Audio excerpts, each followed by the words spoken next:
السلام عليكم ورحمة الله وبركاته. بسم الله الرحمن الرحيم. إن الحمد لله نحمده ونستعينه ونؤمن به ونتوكل عليه ونعوذ بالله من شرور أنفسنا ومن سيئات أعمالنا. من يهده الله فلا مضل له ومن يضلل فلا هادي له. أشهد أن لا إله إلا الله وحده لا شريك له وأشهد أن محمدًا عبده ورسوله أرسله بالهدى ودين الحق ليظهره على الدين كله ولو كره المشركون.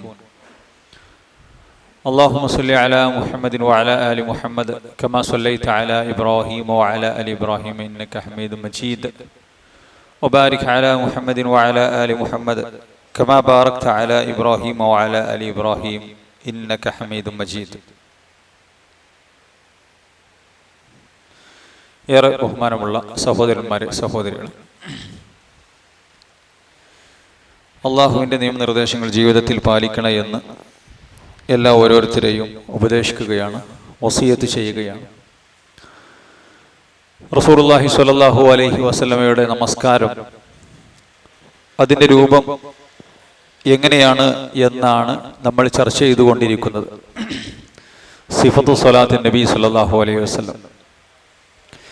നമ്മൾ കഴിഞ്ഞ ക്ലാസ്സിൽ നമസ്കാരത്തിൻ്റെ സുന്നത്തുകൾ, ഫർളുകൾ പറഞ്ഞു, അതിൻ്റെ റുക്നുകൾ പറഞ്ഞു.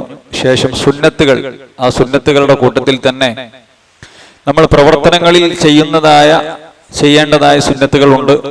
വാചികമായി നമ്മൾ വാക്കാൽ പറയേണ്ട സുന്നത്തുകളുണ്ട്. ഇത് രണ്ടും നമ്മൾ സൂചിപ്പിക്കേണ്ടായി. ഇൻഷാ അല്ലാഹ് ഇതിൻ്റെ PDF ഞാൻ നിങ്ങൾക്ക് തരുന്നുണ്ട്. ഇൻഷാ അല്ലാഹ് ഞങ്ങൾക്ക് കുറച്ചും കൂടി പഠിക്കാൻ എളുപ്പമാവുന്ന രീതിയിലുള്ള. ഇനി നമ്മൾ അടുത്തതായി ചർച്ച ചെയ്യാനിരിക്കുന്നത് മുബ്തിലാത്തു സ്വലാത്ത്, നിസ്കാരത്തെ ബാത്തിലാക്കുന്ന കാര്യങ്ങൾ. സ്ക്രീനിൽ നിങ്ങൾ കാണുന്നുണ്ടായിരിക്കും. നിസ്കാരത്തെ തകർക്കുന്ന, നിസ്കാരത്തെ ബാത്തിലാക്കുന്ന കാര്യങ്ങൾ പണ്ഡിതന്മാര് പറഞ്ഞപ്പോ അതിൽ ഒന്നാമതായി പറഞ്ഞത്, നമസ്കാരത്തിനിടയിൽ ഒരു മനുഷ്യൻ സംസാരിക്കാം. നമുക്കെല്ലാവർക്കും അറിയാം, നമ്മളാരും നിസ്കാരത്തിൽ സംസാരിക്കാറില്ല. ഇസ്ലാമിന്റെ തുടക്കത്തിൽ നമസ്കാരത്തിന്റെ ഇടയിൽ സഹാബത്ത് പരസ്പരം സംസാരിച്ചിരുന്നു എന്നാണ്. നിസ്കാരത്തിൽ ചൊല്ലിപ്പറയാനുള്ളതൊക്കെ കഴിഞ്ഞാൽ പിന്നെ എന്തെങ്കിലും തൻ്റെ അടുത്ത് നിൽക്കുന്ന ആളുകളോട് സംസാരമുണ്ടായിരുന്നു. പിന്നെ വിശുദ്ധ ഖുർആനിൽ അള്ളാഹു ആയത്തിറക്കി, വഖൂമൂ ലില്ലാഹി ഖാനിതീൻ, നിങ്ങൾ അടങ്ങി ഒതുങ്ങി കുനൂത്തോടുകൂടി നിങ്ങൾ നമസ്കരിക്കണം എന്ന ആയത്തിറങ്ങി. അതിനുശേഷം നബി സല്ലല്ലാഹു അലൈഹി വസല്ലം അത് വിലക്കി എന്നൊക്കെ നമുക്ക് ഹദീസുകളിൽ കാണാൻ സാധിക്കും. അപ്പോ നിസ്കാരത്തിൽ സംസാരിക്കുക, അത് നിസ്കാരത്തെ ബാത്തിലാക്കണ കാര്യമാണ് എന്നർത്ഥം. നമ്മളാരും സംസാരിക്കാറില്ല. അങ്ങനെ ഒരാൾ സംസാരിച്ചാൽ അറിയാതെ സംസാരിക്കൂ, എങ്ങനെയെങ്കിലും അറിയാതെ ഒരു മുമ്പിൽ അയാൾ നിസ്കരിക്കുന്ന സമയത്ത് അവിടെ മുമ്പിൽ എന്തെങ്കിലും സംഭവിക്കുകയോ അപ്രതീക്ഷിതമായ ഒരു പ്രതികരണം വരികയും ചെയ്താൽ നിസ്കാരത്തെ ബാത്തിലാക്കൂല. അതാണ് മനഃപൂർവ്വമുള്ള സംസാരം എന്ന് പറയാനുള്ള കാരണം. രണ്ടാമത്, മനഃപൂർവ്വം തിന്നുക, കുടിക്കുക, അത് ചെയ്ത നിസ്കാരം ബാത്തിലാകും. ചില പണ്ഡിതന്മാരിൽ, എല്ലാ മഹാഭൂരിപക്ഷം പണ്ഡിതന്മാരും ഇത് തന്നെയാണ് പറഞ്ഞത്. എന്നാൽ സുന്നത്ത് നമസ്കാരത്തിൽ ചില മുൻഗാമികളിൽ നിന്നൊക്കെ ഇങ്ങനെ ദീർഘമായ നിസ്കാരത്തിൽ അവര് വെള്ളം കുടിച്ചിരുന്നു എന്നൊക്കെ കാണാൻ സാധിക്കും. പക്ഷെ ഏറ്റവും പ്രബലമായ അഭിപ്രായം, അല്ലെങ്കിൽ അതിൽ ഖിലാഫില്ല എന്ന് തന്നെ വേണമെങ്കിൽ പറയാം, ഏതായിരുന്നാലും നമ്മൾ തിന്നുകയോ കുടിക്കുകയോ ചെയ്തിട്ടുണ്ടെങ്കിൽ നിസ്കാരം ബാത്തിലാവും. നമ്മൾ ദീർഘമായി നിസ്കരിക്കുന്നപ്പോൾ ഈ ഗ്രഹണ നമസ്കാരമൊക്കെ ഉണ്ടല്ലോ, കുറേ നിൽക്കില്ല, എന്നാൽ കുറച്ച് വെള്ളം കുടിക്കാം എന്ന് വിചാരിച്ചാൽ പറ്റൂല. എന്നാൽ പിന്നെ ചില പണ്ഡിതന്മാർ അങ്ങനെ സുന്നത്തിൽ ദീർഘമായ മണിക്കൂറുകളോളമുള്ള നിസ്കാരത്തിൽ പറ്റും എന്ന് പണ്ഡിതന്മാരുണ്ട്, പറഞ്ഞവരുണ്ട്. പക്ഷെ അതെന്തല്ല, ഇതിൽ പ്രബലമായ അഭിപ്രായം പറ്റൂല, നിസ്കാരത്തെ അത് ബാത്തിലാക്കും എന്ന് തന്നെയാണ് എന്ന് മനസ്സിലാക്കുക. പിന്നെ പണ്ഡിതന്മാർ മൂന്നാമതായി പറഞ്ഞിട്ടുള്ളത്, നിസ്കാരത്തിലെ ചലനങ്ങളുണ്ട്, സാധാരണ നിലക്ക് നിസ്കാരത്തിലുള്ളതാണ്. അതിനു പുറമെ നമുക്ക് എന്തെങ്കിലും അപ്രത്യക്ഷമായി അല്ലെങ്കിൽ വളരെ എവിടെയെങ്കിലും ഒരു കൊതുക് കടിക്കുകയോ അല്ലെങ്കിൽ എന്തെങ്കിലും വേദന തോന്നുകയോ അല്ലെങ്കിൽ ഒരു ചൊറിച്ചിലൊക്കെ വളരെ അസഹ്യമായ ചൊറിച്ചില്, അത് ചൊറിഞ്ഞിട്ടില്ലെങ്കിൽ നിസ്കാരത്തിൽ വസ്വാസം ഉണ്ടാക്കും, അങ്ങനെ ഉണ്ടാവുമല്ലോ. അപ്പൊ അങ്ങനെയുള്ള സംഗതികളൊക്കെ നമ്മൾ സാധാരണ നിലക്ക് ചെയ്യാറുണ്ട്. അതല്ലാതെ അനാവശ്യമായ ചലനങ്ങൾ, വെറുതെ വിരല് പൊട്ടിക്കുന്ന ആൾക്കാരുണ്ട്, നിസ്കാരത്തിന് കൈയട്ടിയിട്ട് വിരലെങ്ങനെ പൊട്ടിക്കുക, അതേപോലെ തന്നെ മറ്റെന്ത് ഒരു ആവശ്യമില്ലാത്ത നിസ്കാരത്തിന് ഹുർമത്ത് കൊടുക്കാത്ത ചലനങ്ങളൊക്കെ നിസ്കാരത്തെ ബാത്തിലാക്കും. അപ്പൊ അതും ശ്രദ്ധിക്കേണ്ടതാണ്. അതേപോലെ തന്നെ പൊട്ടിച്ചിരിക്കുക. അപ്പൊ പൊട്ടിച്ചിരിക്കുക എന്ന് പറയുമ്പോൾ ചിരി പറ്റുമോ? അവിടെ ഒരു ചർച്ച ഉണ്ടല്ലോ, ചിരിക്കല് പറ്റുമോ?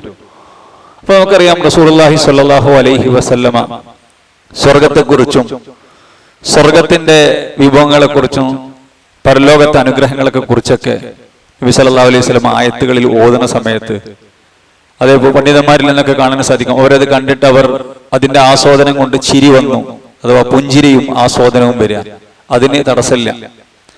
അതേപോലെ തന്നെ നരകത്തിന്റെ ആയത്തുകൾ വരുന്ന സമയത്ത് കരയുന്നു. അപ്പൊ അത് ഇതിനെ നിസ്കാരത്തെ ബാധിക്കുന്ന പ്രശ്നമല്ല. എന്നാൽ ഒരാള് നിസ്കാരത്തിൽ മറ്റൊരാള് തമാശാക്കി, അല്ലെങ്കിൽ രണ്ടാള് തമാശ പറഞ്ഞിട്ട് ചിരിച്ചു, അത് പറ്റൂല. നിസ്കാരത്തിന്റെ നിസ്കാരത്തെ അത് ബാത്തിലാക്കി കളയും എന്നർത്ഥം. പിന്നെ നമ്മൾ മനസ്സിലാക്കിയതാണ് നിസ്കാരത്തിന്റെ വാജിബോ റുക്കുനോ ഒഴിവാക്കുക.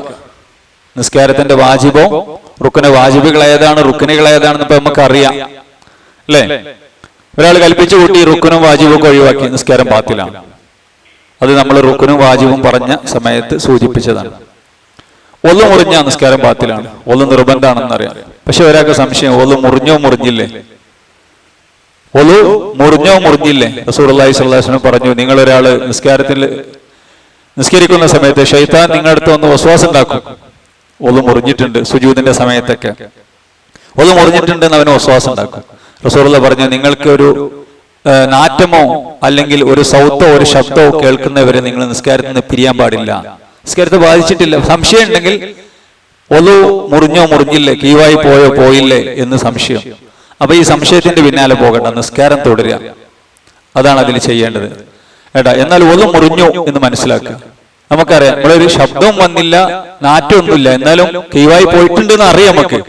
അപ്പൊ ഒന്ന് മുറിഞ്ഞിട്ടുണ്ട്, പിന്നെ ശബ്ദവും നാറ്റവും വന്നാൽ പിന്നെ ഏതായാലും ഒന്ന് മുറിഞ്ഞിട്ടുണ്ട്, യാതൊരു സംശയമില്ല. അപ്പോ ഒന്ന് മുറിഞ്ഞോ മുറിഞ്ഞിട്ടില്ല എന്ന് സംശയം ഉണ്ടെങ്കിൽ നിസ്കാരം ഒഴിവാക്കി പോകേണ്ട ആവശ്യമില്ല, നമുക്ക് എല്ലാവർക്കും അറിയാം. ഇനി ഔറത്ത് വെളിവാകുക.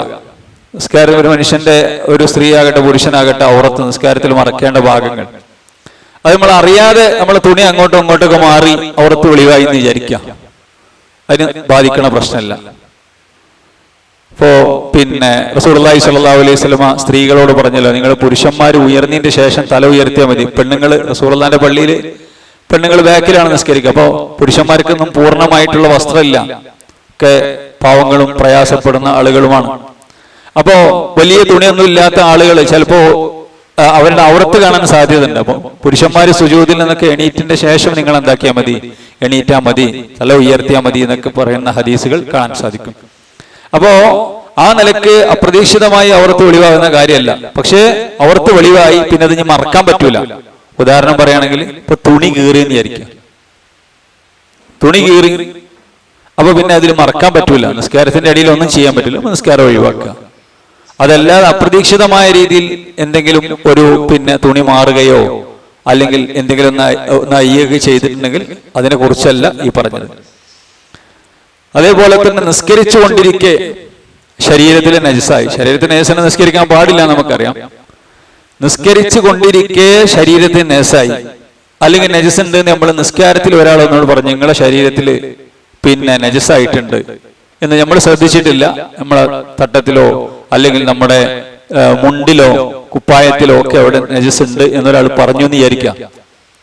ഒരു കുട്ടിയുടെ കാഷ്ടം നിങ്ങളുടെ ഇവിടെ ഉണ്ട്, ഈ ബാഗ് ഭാഗത്തുണ്ട് എന്നൊരാൾ നിസ്കാരത്തിൽ ഒരാൾ നമ്മോടൊന്ന് പറഞ്ഞു, അല്ലെങ്കിൽ നിങ്ങളെ തട്ടത്തിലുണ്ട്. അപ്പൊ നമ്മളതിൽ മനസ്സിലാക്കേണ്ടതെന്ന് വെച്ചാല് അത് നിസ്കാരത്തിൽ തന്നെ ആ നജസിനെ നമുക്ക് ഒഴിവാക്കാൻ പറ്റുകയാണെങ്കിൽ, അഥവാ നമ്മൾ ധരിച്ച വസ്ത്രമാണെങ്കിൽ ഒഴിവാക്കാൻ പറ്റൂല.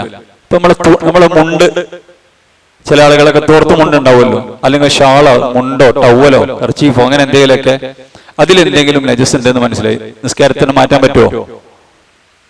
മാറ്റിയിട്ടുണ്ടെങ്കിൽ കുഴപ്പമില്ല, അയാൾക്ക് നിസ്കാരം തുടരാം. എന്താ അതിന് തെളിവ്? റസൂലുള്ളാഹി സ്വല്ലല്ലാഹു അലൈഹി വസല്ലം നിസ്കരിക്കുന്ന സമയത്ത് ചെരുപ്പിട്ടാണ് നിസ്കരിക്കുന്നത്. റസൂലുള്ളാഹി നിസ്കാരത്തിനിടയിൽ നബി കരീം സല്ലല്ലാഹു അലൈഹി വസല്ലം ചെരുപ്പ് അയച്ചു വെച്ചു. ഇത് കണ്ട് സഹാബികൾ എല്ലാവരും ചെരുപ്പ് അയച്ചു വെച്ചു. നബി സല്ലല്ലാഹു അലൈഹി വസല്ലം നിസ്കാരത്തിന് ശേഷം ചോദിച്ചു, എന്ത് നിങ്ങൾ എന്താ ചെരുപ്പ് അയച്ചു വെച്ചത്? റസൂൽ, നിങ്ങൾ ചെരുപ്പ് അയച്ചു വെച്ചുകൊണ്ട് ഞങ്ങളും ചെരുപ്പ് അയച്ചു വെച്ചു. അപ്പൊ റസൂലുള്ളാഹി സ്വല്ലല്ലാഹു അലൈഹി വസല്ലം പറഞ്ഞു, എനിക്ക് ജിബ്രീൽ വഹയുമായി വന്നു, റസൂൽ എന്റെ ചെരുപ്പിൽ എന്തുണ്ട്?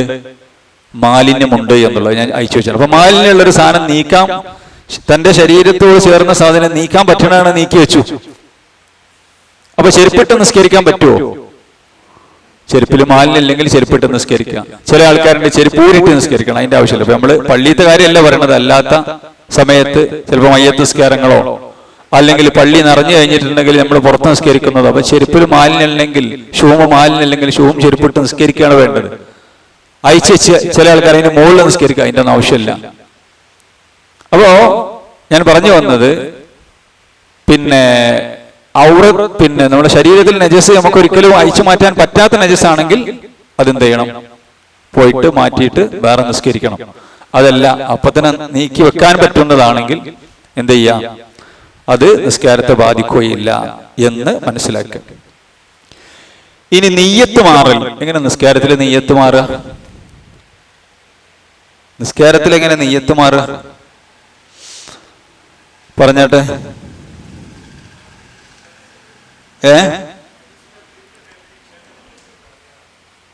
മഗ്‌രിബിന്റെ സമയത്ത് ഇശ നിയ്യത്ത് വെച്ചുകൊണ്ട് ഏത് നിസ്കരിക്കുക? മഗ്‌രിബ് നിസ്കരിക്കുക. ഇശാന്റെ സമയത്ത് മഗ്‌രിബിന്റെ നിയ്യത്ത് വെച്ചിട്ട് മഗ്‌രിബ് നിസ്കരിക്കുക. അപ്പൊ നിയ്യത്ത് മാറുന്നില്ലല്ലോ.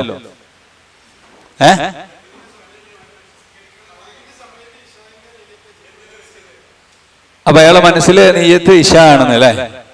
അയാൾ വെച്ചു തുടങ്ങി തന്നെ. അപ്പൊ ഏതായാലും നിസ്കാരമില്ലല്ലോ, നിസ്കാരത്തിൽ ഇപ്പൊ നിയ്യത്ത് മാറിയിട്ടില്ല. ഓൾറെഡി നിസ്കരിക്കുമ്പോ തന്നെ ആ നിയ്യത്തിലാണല്ലോ ഉള്ളത്. അയാളെ നിയ്യത്ത് തന്നെ എന്താണ്? ഞാൻ ഇശ നിസ്കരിക്കുകയാണെന്നാണല്ലോ. മഗ്‌രിബ് ശരി, ആയിക്കോട്ടെ. അതൊരു ഒരു നിയ്യത്തിൽ വരുന്ന പെശകാണ്. ഞാനൊന്ന് പറഞ്ഞുതരാം, ഒന്ന് പറഞ്ഞു നോക്കാം നമ്മള്. അഥവാ ഒരാള് സുബീന്റെ രണ്ടരക്കാത്തുണ്ട്, സുബീന്റെ മുമ്പുള്ള രണ്ടരക്കാത്ത് വീട്ടിൽ നിസ്കരിച്ചു. സുന്നത്ത് വീട്ടിൽ നിന്നാണല്ലോ നമ്മൾ നിസ്കരിക്കേണ്ടത്. അങ്ങനെ നമ്മൾ പള്ളിയിലെത്തി, വീട്ടിൽ നിസ്കരിച്ച് ഓർമ്മല്ല, സ്ഥിരമായി സംഭവിക്കണം. വീട്ടിൽ നിസ്കരിച്ചത് ഓർമ്മല്ല. അങ്ങനെ ഒന്നും കൂടി നമ്മൾ നിയ്യത്ത് വെച്ചു, എന്ത്? ഒന്നുകൂടി നിസ്കരിക്കണം. സുബീന്റെ മുമ്പുള്ള രണ്ടരക്കാത്തേ പള്ളിയിൽ നമ്മൾ ആ തഹിയ്യത്തിന്റെ നിയ്യത്തും പിന്നെ നമ്മൾ പള്ളി കയറി നിസ്കരിക്കല്ലോ, അതിന്റെ കൂടെ പിന്നെ നമുക്ക് ഈ റവാത്തിബ് സുന്നത്തുകളൊക്കെ നിസ്കരിക്കാലോ, ഒരേ നിയ്യത്തിലായിക്കൊണ്ട്. പിന്നെ നിയ്യത്ത് എന്താ ഉള്ളത്? സുബീന്റെ മുമ്പുള്ള രണ്ടരക്കാത്താണ് ഞാൻ നിസ്കരിക്കുന്നത്, അതിന്റെ കൂടെ തഹിയ്യത്തും. പിന്നെ നിസ്കാരം എങ്ങനെയാണ് തുടങ്ങിയ ഒരു റക്കാത്ത് കഴിഞ്ഞപ്പോഴാണ് ഞാൻ പരിയെന്ന് നിസ്കരിച്ചെന്ന് ഓർമ്മ. ഒരു അപ്പൊ നമ്മൾ എന്ത് ചെയ്യും? രണ്ട് നിസ്കരിക്കുക. അപ്പോ അതിനെ തഹിയ്യത്തായിട്ട് അല്ലെങ്കിൽ അതിനെ മുത്തലക്കൻ അഥവാ പ്രത്യേകിച്ച് ഏത് സമയത്തും ഒരാൾക്ക് നിസ്കരിക്കാം. രണ്ട് റക്കാത്ത് നിസ്കരിക്കാം. അപ്പൊ അതിലേക്ക് നിയ്യത്ത് മാറ്റാന്നാ പറഞ്ഞത്. ഇതേപോലെ തന്നെ ഫർദ് നിസ്കാരം നമ്മൾ ദൂറ് നിസ്കരിച്ച് ഓർമ്മയില്ല നമുക്ക്. ഇപ്പൊ യാത്രയിലാണെന്ന് വിചാരിക്കുക. അപ്പൊ യാത്രയിൽ നമ്മൾ ളുഹർ നിസ്കരിച്ചിട്ടുണ്ട്. പിന്നെ അസർ നമ്മളൊരു പള്ളിയിൽ കയറി, അപ്പൊ ളുഹർ നിസ്കരിച്ച് ഓർമ്മയില്ല. അപ്പൊ ആദ്യം അസർ നിസ്കരിക്കുന്നതിന് മുമ്പ് നമ്മൾ ളുഹർ വീണ്ടും നിസ്കരിക്കണം. ഒരു റക്കാത്ത് കഴിഞ്ഞതിന് ശേഷം നമുക്ക് ഓർമ്മ വന്ന് എന്ത്?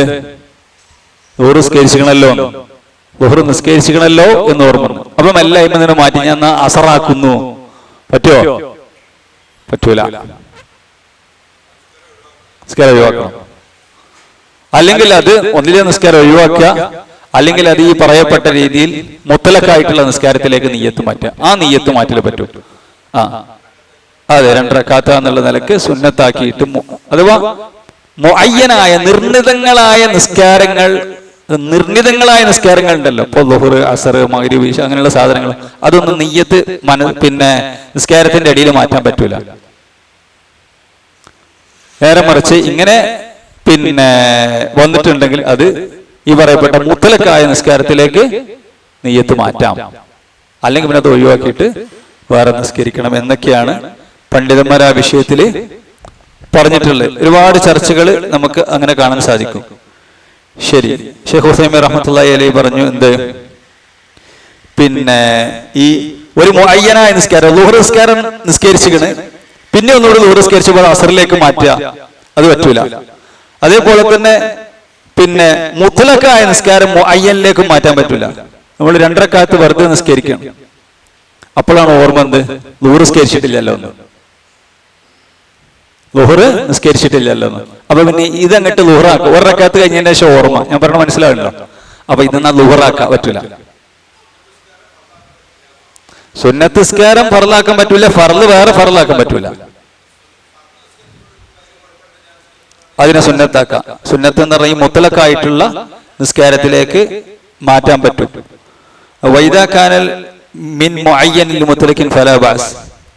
മുഅയ്യനായ ഏതെങ്കിലും നമ്മൾ ഫർള് എന്നല്ല, ഒരു നിശ്ചിത നിസ്കാരം, ഫർളാകട്ടെ സുന്നത്താകട്ടെ, ഒരു നിശ്ചിത നിസ്കാരം നമ്മൾ നിസ്കരിച്ചുകൊണ്ടിരിക്കുമ്പോഴാണ് അത് ഞാൻ ഓൾറെഡി നിസ്കരിച്ചതാണല്ലോ എന്ന് ഓർമ്മ വന്നു. അപ്പൊ എന്താ, അത് മുത്തലക്കായ പിന്നെ സാധാരണ നിലക്ക് നമുക്ക് എപ്പോഴും പിന്നെ ഒരു ഫർളല്ലാത്ത, നിശ്ചിത സുന്നത്തല്ലാത്ത സാധാരണ മുത്തലക്കായ നിസ്കാരം എന്നാ പറയാം. ആ നിസ്കാരത്തിലേക്ക് മാറ്റണതിന് കുഴപ്പമില്ല, അല്ലാതെ പറ്റൂല. അതേപോലെ തന്നെ കിബിലയുടെ സ്ഥാനത്ത് നിന്ന് മാറല്, കിബിലക്ക് നേരെ തിരിയാന്നുള്ളത് നിർബന്ധമാണ്. കിബിലക്ക് നേരെ തിരിയാന്നുള്ളത് ഇപ്പോ വാഹനത്തിലെ കാര്യമല്ല പറഞ്ഞു. വാഹനത്തിൽ നമുക്കൊന്നും ചെയ്യാൻ പറ്റൂല. വാഹനത്തിൽ ചിലപ്പോൾ നമുക്ക് കിബിലിന്റെ ഭാഗം തന്നെ കിട്ടിക്കോളണമെന്നില്ല. മാക്സിമം കിബിലിന്റെ ഭാഗം എവിടേക്കാൻ നോക്കി നിസ്കരിക്കാൻ തുടങ്ങാം. പിന്നെ വാഹനം എങ്ങോട്ട് തിരിഞ്ഞാലും നമുക്ക് പിന്നെ വേറൊന്നും ചെയ്യാല്ല. നേരെ മറിച്ച് നമ്മൾ നിസ്കരിക്കുന്ന സമയത്ത് നമ്മൾ കിബിലന്റെ നേരല്ല നിസ്കരിക്കണമെന്ന് വിചാരിക്കുക. കിബിലന്റെ നേരല്ല നിസ്കരിക്കണത്. അത് നമ്മൾ അറിയാതെ നിസ്കരിച്ചതാണെങ്കിൽ കുഴപ്പമില്ല, നമുക്ക് എല്ലാവർക്കും അറിയാം. അറിയാതെ നിസ്കരിച്ചതാണ്. നമ്മളിപ്പോ എവിടെയെങ്കിലും ഒരു സ്ഥലത്ത് ഒരു റൂം എടുത്ത് താമസിക്കുകയാണ്, നെറ്റും ടവറൊന്നും ഇല്ല. അപ്പൊ ഏറെക്കുറെ ധാരണ വെച്ച് അവിടെ നിന്ന് പിന്നെ ആരോടും ചോദിക്കാല്ലോ, രാത്രി 2 മണിക്കാണ് നമ്മൾ റൂം എടുത്തത്, അങ്ങനെയൊക്കെ സംഭവിക്കാലോ. അപ്പൊ നമുക്ക് അറിയില്ല. എന്നാൽ നേരെ മറിച്ചിപ്പോ നമ്മളൊരു പിന്നെ ഒരു ഓഡിറ്റോറിയത്തിലോ ഇതുപോലുള്ള സ്ഥലത്തോ, പള്ളിയിലാണെങ്കിൽ ആളുകൾക്ക് മിഹ്റാബോടെയാണ്, ഒരാൾ കിബിലക്ക് നേരെ അല്ലാതെ നിസ്കരിക്കണ കാണുകയാണ്. അപ്പൊ ഞാനിങ്ങനെ നിസ്കരിക്കുന്നു, ഞാൻ കിബിലക്ക് നേരെ അല്ല നിസ്കരിക്കണം. അപ്പൊ നിങ്ങൾ എന്ത് ചെയ്യണം? ഇന്നിങ്ങനെ തിരിക്കുക. പറയാം ആദ്യം, നിങ്ങൾ കിബിലക്ക് നേരെ അല്ല നിസ്കരിക്കണം, ഞങ്ങളൊന്നും ഇങ്ങോട്ട് തിരിക്കണ്ടോ എന്ന് പറയാം. അപ്പൊ അയാൾക്ക് ബാക്കി തുടരാം.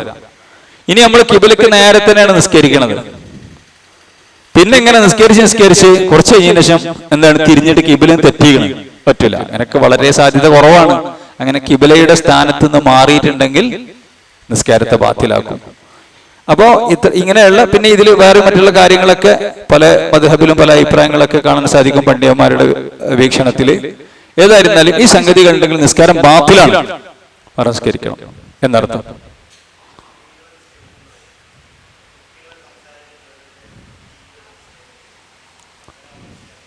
അതെ, അതൊരു ഒരു പോസിബിലിറ്റിയാണത്.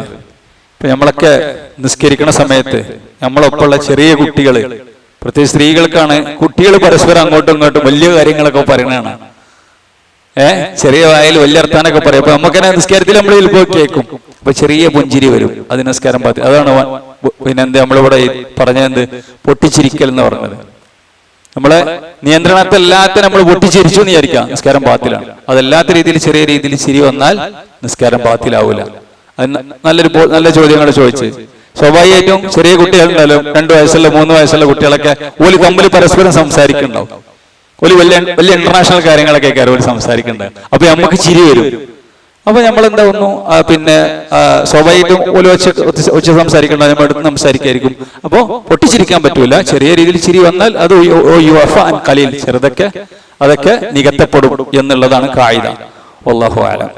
ശരി, ഇനി നമ്മൾ നിസ്കരിക്കാൻ നിൽക്കുകയാണ്. നിസ്കരിക്കാൻ നിൽക്കുമ്പോൾ ഏറ്റവും പ്രധാനമായിട്ടും മനസ്സിലാക്കേണ്ട സംഗതിയാണ്, ഒറ്റക്ക് നിസ്കരിക്കാൻ നിൽക്കുന്ന ആള് അതുപോലെ തന്നെ ഇമാമ് നിസ്കരിക്കുമ്പോൾ മറ നിർബന്ധമാണ്. ഹദീസുകളിൽ അങ്ങനെ തന്നെയാണ് വന്നിട്ടുള്ളത്. മറ നിർബന്ധമായിട്ടും ഉണ്ടാകണം. പ്രത്യേക ആൾക്കാരെ കാണാൻ സാധിക്കും പള്ളിയിൽ നടുവിൽ വന്നാണ് ഒരു കസേരന്റെയോ അല്ലെങ്കിൽ ഒരാളിന്റെ പിന്നിലോ അല്ലെങ്കിൽ സുത്ര ഉണ്ടാകും, അല്ലെങ്കിൽ ചുമരിന്റെയോ തൂണിന്റെയോ ഒക്കെ പിന്നിൽ നിസ്കരിക്കാൻ പാടുള്ളൂ. റസൂലുള്ളാഹി സ്വല്ലല്ലാഹു അലൈഹി വസല്ലമ ഈ ഒരു മരുഭൂമിയിലാണെന്ന് വിചാരിക്കുക, ആരും നമ്മളെ മുമ്പിലൂടെ പോകാനില്ല, വിശാലമായ മരുഭൂമി, എന്നാലും ഒരു കൊമ്പെങ്കിലും കുത്തി വെക്കണം എന്ന് പറഞ്ഞു. ഇനി കൊമ്പ് കുത്താനില്ലേ, ഒരു വരെങ്കിലും വരക്കണം. പണ്ഡിതന്മാർ ഈ വര പറ്റൂല എന്ന് പറഞ്ഞു. ആ വരാണ് ഇതിന്റെ ഉദ്ദേശം എന്താ വെച്ചാല്, ആ വരന്റെ ഉദ്ദേശം മനസ്സിലാക്കാനുള്ള വരയാണ്. ഇതിന്നിപ്പോ ഇവിടെയും വരണ്ട്, അപ്പുറത്തുണ്ട് അപ്പുറത്തുണ്ട്. ഇനി പള്ളിയിൽ ഈ വര പറ്റൂല, അതിനൊരു കതിർ വലിപ്പം പണ്ഡിതന്മാര് പറഞ്ഞിട്ടുണ്ട്. അപ്പൊ ഈ വര പറ്റൂല. അത് അവിടെ ഒന്നും കിട്ടാത്ത കാര്യം പറഞ്ഞു. ഒരു സ്ഥലത്ത് ഒന്നും വെക്കാനില്ല, ഒരു മരുഭൂമിയിലോ ഒരു പറമ്പിലോ നിസ്കരിക്കുകയാണെന്ന് വിചാരിക്കുക, അവിടുത്തെ കാര്യമാണ് പറഞ്ഞത്. അല്ലാതെ പള്ളിന്റെ വര ഉണ്ടല്ലോ, സൊഫിന്റെ വര ഉണ്ടല്ലോ, അതും സുത്രയാക്കാൻ പറ്റുമോ? സുത്രാക്കാൻ പറ്റൂല. അപ്പൊ നബി സല്ലല്ലാഹു അലൈഹി വസല്ലമ മറ സ്വീകരിച്ചുകൊണ്ടല്ലാതെ നിങ്ങൾ നിസ്കരിക്കാൻ പാടില്ല എന്ന് പറഞ്ഞു. ഈ ഹദീസിൽ നമുക്ക് കാണാൻ സാധിക്കും 3 മുഴം അകലുണ്ടായിരുന്നു. മറയുടെയും നബിയുടെയും ഇടയിൽ 3 മുഴം അകലം ഉണ്ടായിരുന്നു. അപ്പൊ സൂത്ര നീളം നമുക്ക് ആ മറ കുറെ അങ്ങോട്ട് വെക്കാനും പറ്റൂല.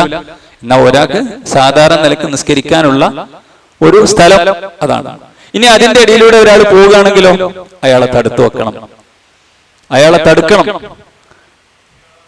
കുട്ടികളാണെങ്കിൽ ശരി, ബുദ്ധിയില്ലാത്ത കുട്ടികളാണെങ്കിൽ പിന്നെ ഒന്നും നമുക്ക് ചെയ്യാനില്ല കേട്ടോ. കുട്ടികളാണെങ്കിൽ നമുക്ക് തടുക്കാം, ഓല അങ്ങോട്ട് പോയാലും പ്രശ്നമില്ല, നമുക്കൊന്നും ചെയ്യാനില്ല. ബുദ്ധിയില്ലാത്ത കുട്ടികളാണ്, അത് എല്ലാത്തിനും ഇളവുള്ളതാണ്. എന്നാൽ ഒരാള് മറ ഉണ്ടായിട്ടും നമ്മൾ തടുത്തിട്ടും പോവുകയാണെങ്കിൽ ഓനെ പോകാൻ അയക്കരുത്, ഓനെ അടിക്കണം, ഓനെ യുദ്ധം ചെയ്യണം എന്നാണ് റസൂലുള്ളാഹി പറഞ്ഞു. മനസ്സിലായില്ലേ? ഓനക്ക് എന്ത് പറ്റിന്ന് വിചാരിച്ച ഇസ്ലാമിക കോടതിയിൽ ഒരു പ്രശ്നം ഉണ്ടാവില്ല. ഓൻ അങ്ങോട്ട് മസിലൊടിച്ച് പോകുന്നതാണ്, ഓനെ പോകാൻ അയച്ചില്ല. അപ്പൊ ഓൻ നമ്മളെന്തോ ചെയ്ത് ഓൻ തിരക്കിട്ട് അല്ലെങ്കിൽ തിരക്കി അടിച്ചു പോവുകയാണെങ്കിൽ ഓനെ പിടിച്ചടിക്കാം. ഇല്ല ഇല്ല, നിസ്കാരത്തിനെ ബാധിക്കൂല.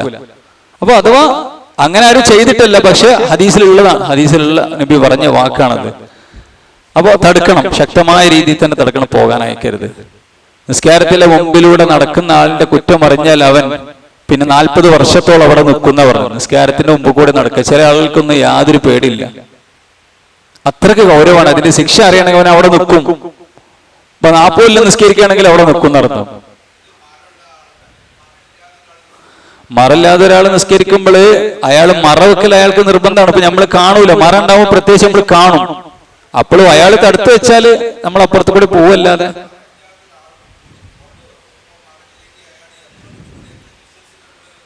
പറ്റുകയാണെങ്കിൽ ബാക്ക് കൂടി പോവുക നല്ലത്. അതല്ലെങ്കിൽ പിന്നെ കുറച്ച് ദൂരത്ത് കൂടിയാണ് പോവാന്നല്ലാതെ ഒന്നും ചെയ്യാൻ പറ്റൂല. അയാളെ നിസ്കാരത്തിന്റെ അയാളെ മറന്റെ ഒരു ദൂരം ഉണ്ടല്ലോ, അത് കഴിഞ്ഞിട്ട് അപ്പുറത്ത് കൂടി പോവുക. ഇല്ല, ഒന്നും ചെയ്യാനില്ല. അറിയാതെ പോവുക, കുട്ടികൾ നടന്നു പോവുക, അതൊക്കെ എന്താണ്? ഒക്കെ അല്ലാഹു സുബ്ഹാനഹു വ തആല എഴുതൂല എന്ന് പറഞ്ഞ സംഗതിയാണ്. അഥവാ അവർക്ക് കുറ്റമില്ല. ശരി, അപ്പൊ മറ വെക്കണം എന്ന് പറഞ്ഞു. ആർക്കാണ്? ഒറ്റക്ക് നിസ്കരിക്കുന്നവരും ഇമാമിനും. മാമൂമികൾക്കോ? മാമൂമികൾക്ക് ഇമാമാണ് മറ. മാമൂമികൾക്ക് ചിലപ്പോ ഉണ്ടാവോ ഇമാം ഒരു സൊഫ് കയറിയിട്ടാ നിൽക്കണത്. ചില ആൾക്കാരൊക്കെ ചോദിക്കും, ഇമാം ഒരു സൊഫ് കയറിയിട്ടാ നിൽക്കണത്. മെഹ്റാബ് ഉണ്ടെങ്കിൽ ഇമാമ് മെഹ്റാബിന്റെ ഉള്ളിലാവുമ്പോ മാമൂമികൾക്കൊക്കെ മറ കിട്ടും. നേരെ മറിച്ച് ഇമാം ഒരു സൊഫ് കയറിയിട്ടാ നിൽക്കുന്നത്, ഇമാമിന് മറയുണ്ട്, നമുക്ക് മറയില്ലല്ലോ, എന്തെങ്ങനെ? പ്രശ്നമില്ല, ഇമാമാണ് മറ. പിന്നെ സൊഫിന്റെ അടിയിൽ കൂടെ നടന്നാൽ കുഴപ്പമില്ല, സൊഫിന്റെ അടിയിലൂടെ നടക്കണേന് കുഴപ്പമില്ല. ഇവിടെ ഇമാമുണ്ട്, നിങ്ങളവിടെ സൊഫായി നിസ്കരിക്കുകയാണ്, എനിക്ക് ഇവിടെ നിന്ന് എങ്ങനെയാണ് പോകണം എന്ന് വിചാരിക്കാം. വെറുതെ പോകണ്ട, എനിക്ക് ഇവിടെ നിന്ന് അങ്ങോട്ട് കിടക്കണം, എന്നാൽ സൊഫിന്റെ അടിയിൽ കൂടെ നടക്കാം. സൊഫിന്റെ അടിയിൽ കൂടെ നടക്കണേന് തടുക്കാൻ പാടില്ല, സൊഫിന്റെ അടിയിൽ കൂടെ നടക്കണേന് തടുക്കാൻ പാടില്ല. നമ്മൾ സൊഫാണ് നമ്മൾ പറഞ്ഞത്. ഒറ്റയ്ക്ക് നിസ്കരിക്കുമ്പോൾ പറഞ്ഞു തടുക്കണം, ഇതാക്കി വെക്കണം, നടക്കാൻ പാടില്ല. നേരെ മറിച്ച് സൊഫ് ആയ ആളുകൾ നിൽക്കുകയാണ്, നിസ്കാരം നടക്കുകയാണ്, അങ്ങനെ സൊഫിന്റെ അടിയിൽ കൂടെ നടക്കുക, ആൾക്കാരെ മുമ്പിലൂടെ നടക്കുക, നമുക്ക് ആവശ്യമുണ്ടെങ്കിൽ നടന്നു പോകാം, തടുക്കാൻ പാടില്ല. ശരി, ഇനി നിസ്കാരത്തില് നിൽക്കുന്ന സമയത്ത് എത്രയാണ് അകലം? കാല് വല്ലാതെ നീട്ടിവെക്കാൻ പറ്റൂല. ഒരു മനുഷ്യന്റെ ഒരു ഒരു ഒരു ഒരു ബോഡിക്ക് ഒരു ലെവൽ ഉണ്ടല്ലോ, അതിനനുസരിച്ച് അവന്റെ കാലുണ്ടാകാൻ പാടുള്ളൂ. കുറേ നീട്ടി വെക്കേണ്ട ആവശ്യമില്ല. നമുക്ക് സുജൂദ് ചെയ്യാനും നമുക്ക് റുക്കു ചെയ്യാനൊക്കെ മറ്റേ ചുരുക്കി വെച്ചാൽ നമുക്ക് ബുദ്ധിമുട്ടാവും. മറ്റേ ആൾക്ക് സൊഫ ചില ആൾക്കാരുണ്ട് ഇങ്ങനെ വെക്കണം, വളരെ അടുപ്പിച്ചു വെക്കുന്നു. അപ്പൊ പിന്നെ കാലുകൾ അടുപ്പിച്ചു വെക്കാൻ പ്രയാസമായിരിക്കും. ഒരാൾ ഇങ്ങനെ കാല് വെക്കേണ്ടത് അത് ബുദ്ധിമുട്ടാണ്. മാന്യമായ രീതിയിൽ പറ്റ അകലുമല്ല പറ്റ അടുത്തുമല്ലാത്ത രീതിയിൽ എന്ത് ചെയ്യണം? കാലുകൾ പരസ്പരം മിതമായ രീതിയിൽ അകറ്റി വെക്കുക എന്നർത്ഥം കേട്ടാ. അല്ലെങ്കിൽ സൊഫിന്റെ പൂർണ്ണതയെ ബാധിക്കും.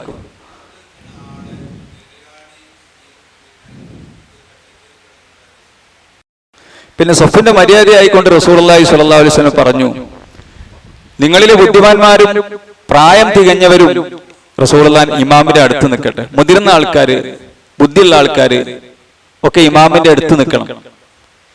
പിന്നെ അവരെ പോലുള്ളത്, പിന്നെ അവരെ പോലുള്ള നിൽക്കട്ടെ. എന്നിട്ട് പിന്നെ അതിന്റെ ബാക്കിൽ കുട്ടികൾ നിൽക്കട്ടെ.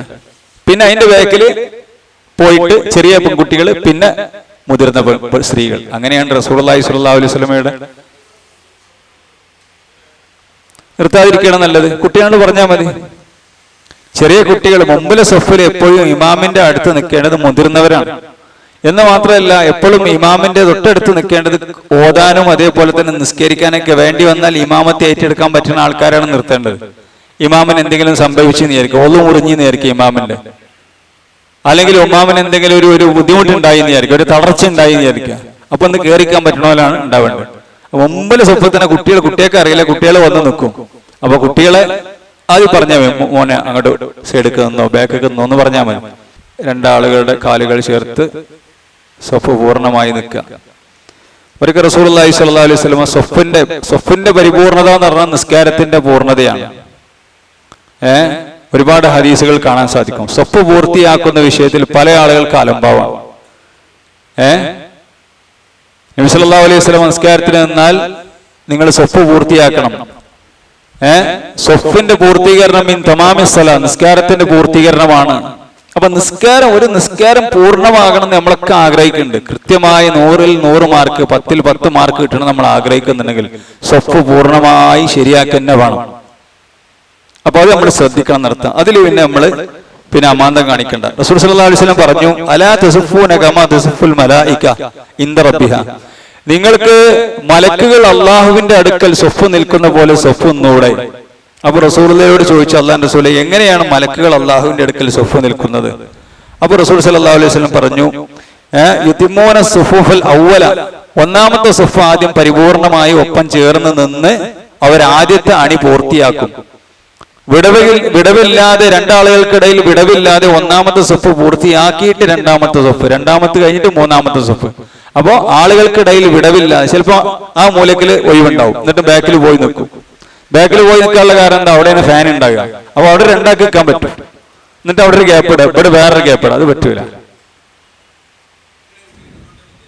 നിസ്കാരം സ്വയ്യാവും. ഒരു പൂർണ്ണത ഉണ്ടല്ലോ, ഒരു സഫിന്റെ പൂർണ്ണത. അവന് ഇമാമിനായിട്ടുള്ള ബന്ധം വിട്ടല്ലോ. അതെ, റസൂലുള്ളാഹി സ്വല്ലല്ലാഹു അലൈഹി വസല്ലം ഇഖാമത്ത് കൊടുത്തു കഴിഞ്ഞതിന്റെ ശേഷം നബി സല്ലല്ലാഹു അലൈഹി വസല്ലം സഫിന്റെ അടിയിൽ കൂടെ നടക്കുന്നതാണ്. റസൂലുള്ള സഫിന്റെ അടിയിൽ കൂടെ നടന്നിട്ട് റസൂലുള്ളാഹിന്റെ കയ്യിലൊരു വടി ഉണ്ടാകും. റസൂലുള്ള അതുകൊണ്ട് ഇങ്ങനെ ലെവലാക്കും. എന്നിട്ട് അവിടെ കുറച്ച് കയറ്റി ഇവിടെ കുറച്ച് ഇറക്കി ശരിയാവണ്ണം മടമ്പുകളാണ് ഇൻഷാ അല്ലാഹ് വരുന്നുണ്ട്. മടമ്പുകാലുകളാണ് റെഡിയാക്കേണ്ടത്, മുൻകാലുകളല്ല. ഏതാ റെഡിയാക്കേണ്ടത്? മടമ്പുകളാണ് റെഡിയാക്കേണ്ടത് കേട്ടോ. ഇതവിടെ കയറി ഇറങ്ങി നിൽക്കുകയാണ്, അത് പറ്റൂല. നേരെ മറിച്ച് മടമ്പുംകാലുകൾ റെഡിയായിട്ട് നിൽക്കണം. അപ്പോ കയറി റസൂലുള്ള നെഞ്ഞത്തേക്ക് നോക്കുന്ന, നെഞ്ഞ് തള്ളിക്കുന്ന ആൾക്കാർ ശരിയാക്കും. അപ്പൊ എന്നിട്ടാണ് നബി സല്ലല്ലാഹു അലൈഹി വസല്ലമ നിസ്കാരം തുടങ്ങാറുള്ളത് എന്ന് നമുക്ക് ഹദീസിൽ കാണാൻ പറ്റും. ഇമാമിന്റെ ഉത്തരവാദിത്തമാണ്, ചെയ്യണം. ഇമാം സഫ് പൂർത്തിയാക്കാൻ വേണ്ടി പറയണം. ശരി, സഫിന്റെ ഇടയിൽ വിടവുണ്ടായിട്ടുണ്ടെങ്കിൽ നബി സല്ലല്ലാഹു അലൈഹി വസല്ലം പറഞ്ഞല്ലോ, സഫിന്റെ ഇടയിൽ വിടവുണ്ടെങ്കിൽ അഖീമു സുഫൂഹക്കും, നിങ്ങള് സഫ് ശരിയാക്കണം. ഫൈനി അറാക്കും മിൻ വറാഅ ലഹരി, എന്റെ പിറകുവശത്തിലൂടെ ഞാൻ നിങ്ങളെ കാണുന്നുണ്ട്. റസൂലുള്ളാഹി മുമ്പോട്ടേക്കാണ് നോക്കിക്കുന്നത്, എന്നാലും നിങ്ങളെ ഞാൻ കാണുന്നുണ്ട് എന്ന് പറഞ്ഞു. വകാന അഹദുന എന്നിട്ട് പറയാണ്, സഹാബി പറയാണ്, അനസ് ബിൻ മാലിക് റളിയല്ലാഹു അൻഹു, വകാന അഹദുന യുൽസികു മൻകിബഹു ബി മൻകിബി സ്വാഹിബിഹി, ഞങ്ങള് പിന്നെ കദമഹു ബി കദമിഹി, ഞങ്ങൾ ഓരോരുത്തരും ഓരോ സഹാബികളും അവരുടെ കാലിനോട് ചേർത്ത് വെച്ച്, അതേപോലെ തന്നെ മങ്കിനോട് ചേർത്ത് വെച്ച്, ഷോൾഡറിനോട് ചേർത്ത് വെച്ച് ഞങ്ങൾ നിൽക്കും. അങ്ങനെയാണ് ഞങ്ങൾ സുഫ് നിൽക്കാറുള്ളത് എന്ന് റസൂലുള്ളാഹി സ്വല്ലല്ലാഹു അലൈഹി വസല്ലമയുടെ സഹാബി പറയാണ്. മറ്റൊരു ഹദീസിൽ കാണാൻ സാധിക്കും, അഖ്ബല റസൂലുള്ളാഹി സ്വല്ലല്ലാഹു അലൈഹി വസല്ലം അലന്നാസി ബിവജീഹി, ഇഖാമത്ത് കൊടുത്തതിന് ശേഷം റസൂലുള്ളാഹി ഞങ്ങൾക്ക് നേരെ തിരിയും, എന്നിട്ട് റസൂൽ സുഫ് നേരാക്കാൻ പറയും. എന്നിട്ട് പറഞ്ഞു, അക്കീമോ സുഫുഫക്കും, നിങ്ങൾ സുഫുകൾ നേരെയാക്കണേ എന്ന് 3 പ്രാവശ്യം പറഞ്ഞു. വല്ലാഹി ലതുഖീമുന്ന സുഫുഫക്കും ഔ ലിയഖാലിഫന്നല്ലാഹു ബൈന ഖുലൂബിക്കും, നിങ്ങൾ സുഫ് നേരെ നിൽക്കുന്നില്ലെങ്കിൽ, അടുപ്പിച്ചെടുത്ത് സുഫിന്റെ പൂർണ്ണത അനുസരിച്ച് നിൽക്കുന്നില്ലെങ്കിൽ നിങ്ങളുടെ ഹൃദയങ്ങൾക്കിടയിൽ അള്ളാഹു വിള്ളലുണ്ടാക്കും. നിങ്ങളുടെ ഹൃദയങ്ങൾക്കിടയിൽ അള്ളാഹു സുബ്ഹാനഹു വ തആല വിള്ളലുണ്ടാക്കും. അതുകൊണ്ട് നിങ്ങൾ സുഫ് നേരെയാക്കണം. അപ്പൊ അത് നമ്മള് സൊഫിന്റെ പൂർത്തീകരണം നമ്മൾ ഒരുപാട് പഠിച്ചാണ്, പക്ഷെ നമ്മളൊക്കെ സൊഫ് പൂർത്തിയാക്കിയാണ് നിൽക്കാറുള്ളത് എന്ന് നോക്കുക. റസൂലുള്ളാഹിന്റെ ഹദീസുകളിൽ നിന്നും ഇങ്ങനെയൊക്കെ കാണാൻ സാധിക്കും. നിങ്ങൾ സൊഫുകൾ ശരിയാക്കുക, മങ്കിബുകൾ ശരിയാക്കി വെക്കുക, നിങ്ങൾ വിടവുകൾ അടക്കുക. വിടവുകൾ ഉണ്ടെങ്കിൽ ശൈത്താൻ കറുത്ത ആട്ടിൻകുട്ടികളെ പോലെ, രണ്ടാളുകൾക്കിടയിൽ വിടവുണ്ടെങ്കിൽ ശൈത്താൻ കറുത്ത ആട്ടിൻകുട്ടിയെ പോലെ നിങ്ങളുടെ ഇടയിൽ വന്ന് നിൽക്കുമെന്ന് റസൂൽ സല്ലല്ലാഹു അലൈഹി വസല്ലം പറയുന്ന ഹദീസ് കാണാൻ സാധിക്കും. നോക്കൂ, സുഫ് പൂർണ്ണമായി നിൽക്കുന്നവനെ അള്ളാഹു അവന്റെ കാരുണ്യത്തിൽ ചേർക്കും. സുഫ് പൂർത്തിയായി നെരിയാണി ശരിയാക്കി തള്ളിക്കേറാതെ നിന്ന് വിടവില്ലാതെ നിന്നാൽ അള്ളാഹുവിന്റെ റഹ്മത്ത് കിട്ടുന്നവർ. എന്തിനാ പിന്നെ നമ്മളതിൽ മസിൽ പിടിക്കണം? എന്താ ഓന്റെ ഇന്റെ കാലുമ തട്ടിയാൽ എന്താ പ്രശ്നം? എന്താണ് അതിന് പ്രശ്നം? എന്താണ് നമ്മൾ പരസ്പരം ചേർന്ന് നിന്നാൽ എന്താ പ്രശ്നം? അള്ളാഹുവിന്റെ റഹ്മത്ത് കിട്ടും എന്ന് പറഞ്ഞു. നിസ്കാരത്തിന്റെ പൂർത്തീകരണം എന്നാണ് പറഞ്ഞത്. സഫിന്റെ പൂർണ്ണത മുറിക്കുന്നവനെ അള്ളാഹുവിന്റെ കാരണത്തിൽ നിന്നും മുറിക്കുന്നതാണെന്ന് പറഞ്ഞു. അപ്പൊ എത്ര ഗൗരവത്തിൽ നമ്മൾ കാണേണ്ട വിഷയമാണ് സഫിന്റെ പൂർത്തീകരണം. ഈ ഹദീസ്, ഒരുപാട് ഹദീസുകൾ ഈ വിഷയത്തിൽ വന്നിട്ടുണ്ട്. ശരി, അപ്പൊ അത് നമ്മൾ ശ്രദ്ധിക്കാം. ബാറക്കല്ലാഹു ഫീക്കും. മടമ്പാണ് ശരിയാക്കി വെക്കേണ്ടതെന്ന് പറഞ്ഞു. അപ്പോ മടമ്പ് ശരിയാക്കി വെക്കുമ്പോ ഇവിടെ എങ്ങനെ മുൻകാലുകൾ പല കോലത്തിലുണ്ടാവും. മനുഷ്യന്റെ കാലിനനുസരിച്ച് നമ്മൾ നോക്കേണ്ട ആവശ്യമില്ല. മടമ്പുകളാണ്, ഓരോ കാലുകളുടെയും മടമ്പുകളാണ് വരി ഒപ്പിക്കേണ്ടത് കേട്ടാ. ശരി, കിബിലക്ക് നേരെയാണ് കാലുകൾ ഉണ്ടാകേണ്ടത്. ചില ആൾക്കാരുണ്ട് കാല് ചെരിച്ചു വെക്കുന്ന ആൾക്കാർ. കിബിലക്ക് നേരെയാണ് കാല് വെക്കേണ്ടത്. നിസ്കാരത്തിന്റെ ഏറ്റവും പ്രധാനപ്പെട്ട റുക്നാണ്. ഫർള് നമസ്കാരമാണെങ്കിൽ നിന്ന് നിസ്കരിക്കുകയാണെന്നുള്ളത് നമ്മൾ കഴിഞ്ഞ ക്ലാസ്സിൽ അത് വിശദമായിട്ട് പറഞ്ഞിട്ടുണ്ട്. ഒരാൾക്ക് എത്ര നിൽക്കാൻ പറ്റുമോ അത്രയും നിൽക്കാം. നടന്നിങ്ങനെ വന്നിട്ട് നേരെ കസേരി ഇരിക്കില്ല. നടന്നു വന്ന ആൾക്ക് ഒരു തക്ബീറത്തുൽ ഇഹ്റാം നിന്നിട്ട് ചെയ്യാൻ പറ്റുമോ? നിന്ന് ചെയ്തോട്ടെ. എന്നിട്ടൊരു 10 സെക്കൻഡ് നിൽക്കാൻ പറ്റുമോ? നിന്നോട്ടെ. എന്നിട്ട് വേണം ഇരുന്നോട്ടെ. എത്ര നിൽക്കാൻ പറ്റുമോ അത്രയും നിൽക്കുക. നമ്മൾ കഴിഞ്ഞ ക്ലാസ്സിൽ പറഞ്ഞു. എന്നാൽ സുന്നത്ത് നിസ്കാരം അത് നിന്നാണ് നിസ്കരിക്കേണ്ടത്. ഒരാളെ നിസ്കരിച്ചിട്ട് കുഴപ്പമില്ല, പകുതി കൂലിയേ കിട്ടുള്ളൂ എന്ന് നമ്മൾ പറഞ്ഞിരുന്നു. ഫർള് നമസ്കാരം നിർബന്ധമായിട്ടും അതിന്റെ റുക്നാണ് നിസ്കരിക്കുക എന്നുള്ളത്. ശരി, നമ്മൾ നിസ്കരിക്കാൻ വേണ്ടി നിൽക്കുകയാണ്. നിസ്കരിക്കാൻ നിൽക്കുമ്പോ നമ്മൾ പിന്നെ കൈ ഉയർത്തൽ സുന്നത്താണ് നമ്മൾ പറഞ്ഞു. പ്രവർത്തനങ്ങളിലുള്ള സുന്നത്തിനെ കുറിച്ച് പറഞ്ഞപ്പോ കൈ ഉയർത്തലിനെ കുറിച്ച് ഏതൊക്കെ സമയത്ത് നമ്മൾ നിസ്കാരത്തിൽ കൈ ഉയർത്തും? തക്ബീറത്തുൽ ഇഹ്റാമിന്റെ സമയത്ത് കൈ ഉയർത്തണം. 4 സമയങ്ങളിലാണ് കൈ ഉയർത്തുന്നത്. ഒന്ന് തക്ബീറത്തുൽ ഇഹ്റാം, അല്ലാഹു അക്ബർ. പിന്നെ രണ്ടാമത്തെ നോക്കൂ, റുകൂയിലേക്ക് പോകുമ്പോ പല ആളുകളും അല്ലാഹു അക്ബർ എന്ന് പറഞ്ഞ് പോവാണ്. എന്ത് ചെയ്യണം? കൈയെടുത്ത് അല്ലാഹു അക്ബർ എന്ന് പറഞ്ഞിട്ടാണ് റുക്കൂലേക്ക്. 2 സന്ദർഭമായി. മൂന്നാമത്തെ സന്ദർഭം നോക്കൂ നിങ്ങൾ, റുക്കൂയിൽ നിന്നും ഉയരുന്ന സന്ദർഭം, സമി അല്ലാഹു ലിമൻ ഹമിദ എന്ന് പറഞ്ഞ് ഉയരുന്ന സന്ദർഭം. നാലാമത്തതോ, ഒന്നാമത്തെ തഹിയ്യാത്തിൽ നിന്നും എണീറ്റ് 3-ാമത്തെ റക്അത്തിലേക്ക് എണീറ്റ് വരുന്നത് കൈ ഉയർത്തണം. നമുക്ക് എല്ലാവർക്കും അറിയാം, 3-ാമത്തെ റക്അത്തിലേക്ക് നമ്മൾ വരുന്ന സമയത്ത് കൈ ഉയർത്തിയിട്ടാണ് കൈ കെട്ടേണ്ടതെന്ന് അർത്ഥം. ഈ 4 സന്ദർഭങ്ങളാണ്. ഇനി നമ്മൾ തക്ബീറത്തുൽ ഇഹ്റാം എങ്ങനെയാണ് നമ്മളെ കൈ എങ്ങനെ ഉണ്ടായാലും നോക്കൂ. കൈ വിടർത്തും വേണ്ട, ചുരുട്ടും വേണ്ട, സാധാരണ നിലക്ക് കിബിലക്ക് നേരെയാക്കിക്കൊണ്ട് അല്ലാഹു അക്ബർ. എവിടെയാണ് ഉയർത്തേണ്ടത്? രണ്ട് രീതിയിൽ റസൂലുള്ളാഹി സ്വല്ലല്ലാഹു അലൈഹി വസല്ലമയുടെ കൈ ഉയർത്തൽ പറഞ്ഞിട്ടുണ്ട്. ഒന്ന് ഈ ചുമലിന് നേരെ ഉയർത്താം, അല്ലാഹു അക്ബർ. ചെവിക്ക് നേരെ ഉയർത്താം, ചെവി തട്ടണ്ട. ചില ആൾക്കാരുണ്ട് അല്ലാഹു അക്ബർ, അതിന്റെ ആവശ്യമില്ല. ചെവിക്ക് നേരെ ഉയർത്താം, ചുമലിന് നേരെ ഉയർത്താം. ഇത് രണ്ടും നമുക്ക് ഹദീസിൽ നിന്നും കാണാൻ സാധിക്കും. പക്ഷെ ഇതൊക്കെ അങ്ങനെ പഠിച്ചാലും എന്ത് ചെയ്യും? അല്ലാഹു അക്ബർ എന്നാണ് കിട്ടും.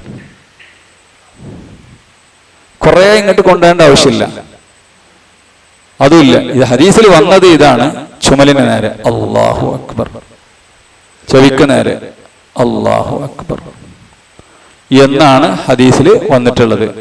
കേട്ടാ, കൈ നന്നായിട്ട് വിടർത്തും വേണ്ട, അതേപോലെ തന്നെ ചുരുട്ടി വെക്കും വേണ്ട. ഇതാണ്, കണ്ടില്ലേ? ഇങ്ങനെയാണ്. ഒന്ന് ചുമലിന് നേരെയാണ്, ഒന്ന് തന്റെ ചെവിക്ക് നേരെയാണ്. ഇത് രണ്ടുമാണ് ഹദീസിൽ വന്നിട്ടുള്ളത്. പിന്നെ പല കോലത്തിൽ കൈ ഇങ്ങനെ വിടർത്തണം, ചുറ്റിക്കെട്ടണം, ചെറുതായിട്ട്. ഇതൊക്കെ ഇപ്പൊ സ്ഥിരം ആളുകൾ ചെയ്യലാണ്, വിടറ്റം. അപ്പൊ അതെല്ലാം ഒഴിവാക്കുകയാണ് വേണ്ടത് എന്നുള്ളതാണ്. ശരി, ഇനി നമുക്ക് അടുത്ത ചർച്ച അടുത്ത ക്ലാസ്സിൽ നമുക്ക് പറയാം, എപ്പോഴാണ് നമ്മൾ തക്ബീർ ചൊല്ലേണ്ടത് എന്നുള്ളത്. അടുത്ത ക്ലാസ്സിൽ ഞാൻ കുറച്ച് ചോദ്യങ്ങൾ നമുക്ക് കിട്ടിയത് പറയാം. എപ്പോഴാണ് തക്ബീർ ചൊല്ലേണ്ടത്? കൈ ഉയർത്തുമ്പോഴാണോ, കൈ കെട്ടിയതിന്റെ ശേഷമാണോ, അല്ലാഹു അക്ബർ എന്നിട്ടാണോ കൈ കെട്ടേണ്ടത്? 3 രൂപത്തിലാകാം. ഇൻഷാ അല്ലാഹ് അവിടെ മുതൽ നമുക്ക് അടുത്ത ക്ലാസ്സിൽ എടുക്കാം. കഴിഞ്ഞ ക്ലാസ്സിൽ പിന്നെ അമീദ്ക്ക് ചോദിച്ചൊരു ചോദ്യം, നമ്മള് പിന്നെ ജുമാ നമസ്കാരത്തിൽ ബക്കറ്റ് നീക്കുന്നതുമായി ബന്ധപ്പെട്ട്, കാശ് കളക്ട് ചെയ്യുന്നതുമായി ബന്ധപ്പെട്ട് അതിന്റെ പിന്നെ പണ്ഡിത ചർച്ചകൾ പറഞ്ഞിരുന്നു. ജുമാ നമസ്കാരം ശ്രദ്ധിക്കാനുള്ളതാണ്, മണ്ണിൽ വരച്ചാൽ തന്നെ നമസ്കാരം ആയി പോവും. പിന്നെ അത് നമ്മളെ ഷുഗലിലാക്കും എന്നുള്ളതൊക്കെ പറഞ്ഞല്ലോ. മിണ്ടാതിരുന്ന് ശ്രദ്ധിക്കാനുള്ളതാണ് ജുമാ. അപ്പൊ പെരുന്നാക്ക് പറ്റുമോ എന്ന് ചോദിച്ചിരുന്നു. അപ്പോൾ നമ്മൾ പറഞ്ഞിരുന്നു, ജുമാ നമസ്കാരം പോലെയല്ല, ജുമാ ഖുത്ബയുടെ പോലെയുള്ള അതേ വിധിയല്ല പെരുന്നാളിന്റെ പ്രഭാഷണത്തിന്.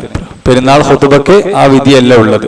ഇനി ഒരാള് പെരുന്നാൾ ഖുത്ബ കേൾക്കാതെ ഒരാൾ പോയി, അല്ലെങ്കിൽ കേൾക്കാതിരുന്നു എന്നുള്ളത് കൊണ്ട് തന്നെ അയാളുടെ പെരുന്നാളിന്റെ പൂർണ്ണതയെ ബാധിക്കും. അത് ശരിക്കും കേൾക്കുകയാണ് വേണ്ടത്. പക്ഷെ ജുമാ ഖുത്ബ കേൾക്കൽ നിർബന്ധമാണ്. ഇത് സുന്നത്തായിട്ടുള്ള കാര്യമാണ്. അപ്പൊ അതില് എന്തൊക്കെ പറഞ്ഞാൽ ഈ നീക്കല് എല്ലാവർക്കും ഒരു ഇടങ്ങാറുണ്ടാക്കുന്ന സാധനമാണ്. സ്ഥിരമായി നന്നായി കേൾക്കുന്ന ആളുകൾക്കും ഇത്. പക്ഷെ പെരുന്നാളിന്റെ ഈദ്ഗാഹിൽ സ്ഥിരം കാണുന്ന ഒരു കലാപരിപാടിയാണത്. ഈദ്ഗാഹിന്റെ കാശ് കളക്ട് ചെയ്യണം. ഇല്ല എന്നുള്ളതാണ് കേട്ടോ. എന്നാൽ അത് ഒഴിവാക്കണം നല്ലതാണ് സംഭവം. ഈ പറഞ്ഞ നമ്മള് ആ പിന്നെ സംസാരം കേട്ട ആൾക്കറിയാം. അത് മാത്രമല്ല, അതിൽ വേറെന്തൊക്കെയോ പ്രയാസങ്ങൾ ഉണ്ടായിട്ടുണ്ടോ, അതൊക്കെ ഈ പറഞ്ഞ രീതിയിൽ ഈ പെരുന്നാളിന്റെ ഈദ്ഗാഹിൽ നീക്കുമ്പോഴും ഉണ്ടാവും. ഒബത്തെട്ട് മറ്റെത്ര എരി അതിനും മറ്റിനൊക്കെ കാരണമാവും കേട്ടോ. പിന്നെ ഇപ്പോ ഒരു ചോദ്യം വന്നതിൻ്റെത്, എപ്പോഴാണ് ഫാത്തിഹ ഓതേണ്ടത്? നമുക്ക് അടുത്ത ക്ലാസ്സിൽ പറയാം. ഇമാം ഉറക്കനെ ഓതുന്ന നിസ്കാരത്തിൽ എപ്പോഴാ ഫാത്തിഹ ഓതേണ്ടത്? ഇമാം ഓതിന്റെ ശേഷമാണോ?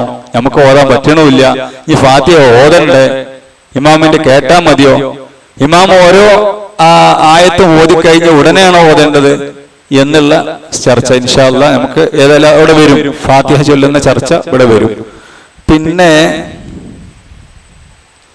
പിന്നെന്തായിരുന്നു ഷായിരിക്ക് നിങ്ങളെ ചോദിച്ച ചോദ്യങ്ങള്? പിന്നെ നിങ്ങൾ എന്ത് ചോദിച്ചില്ല?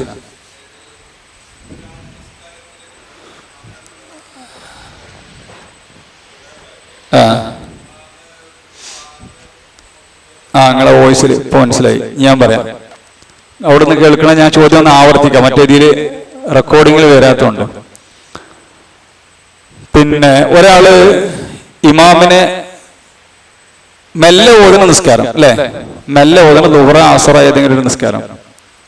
അപ്പൊ ഇമാം അവിടെ ഖിയാമിലാണുള്ളത്, ഞാൻ നേരെ ഖിയാമിലേക്ക് വന്നു. എന്നിട്ട് ഞാൻ വിശാലമായൊരു വജ്ജത്ത് ഓതി, അല്ലെങ്കിൽ അല്ലാഹുമ്മ പ്രാരംഭ പ്രാർത്ഥന ഓതി. എന്നിട്ട് ഞാൻ ഫാത്തിഹ ഓതി അൽഹംദുലില്ലാഹി റബ്ബിൽ ആലമീൻ അർറഹ്മാൻ റഹീം ഫാത്തിഹ പൂർത്തിയാക്കുന്നതിന് മുമ്പ് ഇമാം റുക്കൂയിലേക്ക് പോയി. അപ്പൊ എന്താ ചെയ്യുക? അങ്ങനെയൊക്കെ എല്ലായിടത്തും നിങ്ങൾ ചെയ്യേണ്ടത് പ്രാരംഭ പ്രാർത്ഥന ചൊല്ലണ്ട. മറ്റേതിപ്പോ നമുക്ക് ഉറക്കനെ ഓടുന്ന നിസ്കാരത്തിൽ നമുക്ക് അറിയാം ഇമാം ഇപ്പൊ റുക്കൂക്ക് പോകും പോകില്ല എന്ന് അറിയാം. ഈ വജ്ജഹത്ത് ഓതുക എന്നുള്ളത് സുന്നത്താണ്, ഫാത്തിഹയോ നിർബന്ധമാണ്. അപ്പൊ അങ്ങനെയുള്ളവർക്ക് വേഗം എന്ത് ചെയ്യാ, പിന്നെ ഈ വജ്ജഹത്ത് വിഷയം സുബ്ഹാനക്കല്ലാഹുമ്മ വബിഹംദിക വതബാറക ഇസ്മുക വതആല ജദ്ദുക വലാ ഇലാഹ ഗൈറുക ചെറിയ പ്രാരംഭ പ്രാർത്ഥനകൾ ചൊല്ലുക. അവിടേക്ക് അങ്ങനെയുള്ളവർക്ക് ചെറിയ പ്രാരംഭ പ്രാർത്ഥന ചൊല്ലുക കേട്ടോ. ഇല്ലെങ്കിൽ പ്രാരംഭ പ്രാർത്ഥന ചൊല്ലണ്ട.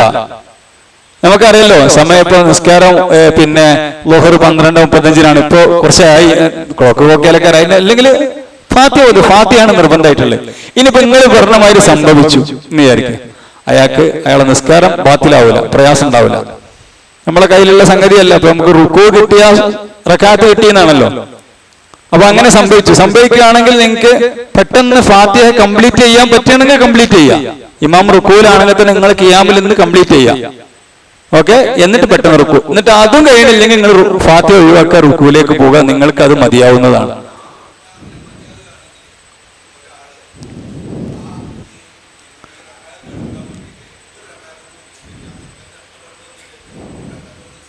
അതെ, ഞാൻ ഈ റക്കാത്ത് അയാള് പിന്നെ എനിക്ക് ശരിയായിട്ടില്ല എന്ന് തോന്നണം, അയാൾക്ക് പറഞ്ഞ റക്കാത്ത് നിസ്കരിക്കാം.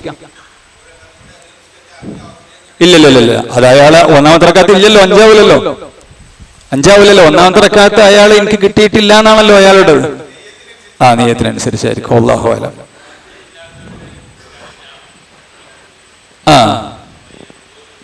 അത് ഇങ്ങനെ തിരിച്ചു ഹദീസുണ്ട്. ഇങ്ങനെ ഒരു സ്പെഷ്യൽ കേസാണ്. റുക്കൂ മാത്രം ശരിയായി കിട്ടിയെങ്കിൽ റുക്കൂ കിട്ടിയ ആ നിസ്കാരം കിട്ടിയെന്നുണ്ട്, റക്കാത്ത് കിട്ടിയെന്നും ഹദീസുണ്ട്. അപ്പൊ സാധാരണ നിലക്ക് ഫാത്തിഹ ചൊല്ലാൻ ഒരാൾക്ക് സമയം ഉണ്ടായിട്ട് ഫാത്തിഹ ചൊല്ലാതിരുന്ന നിസ്കാരമില്ല.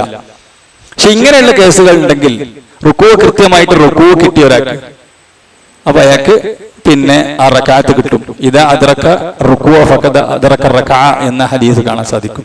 ശരി, ഇനി പുതിയ ചോദ്യമില്ല. അന്ന് ചോദിച്ച ചോദ്യങ്ങൾ പിന്നെ എന്തൊക്കെയാണ് ചോദിച്ചിട്ടുണ്ട്?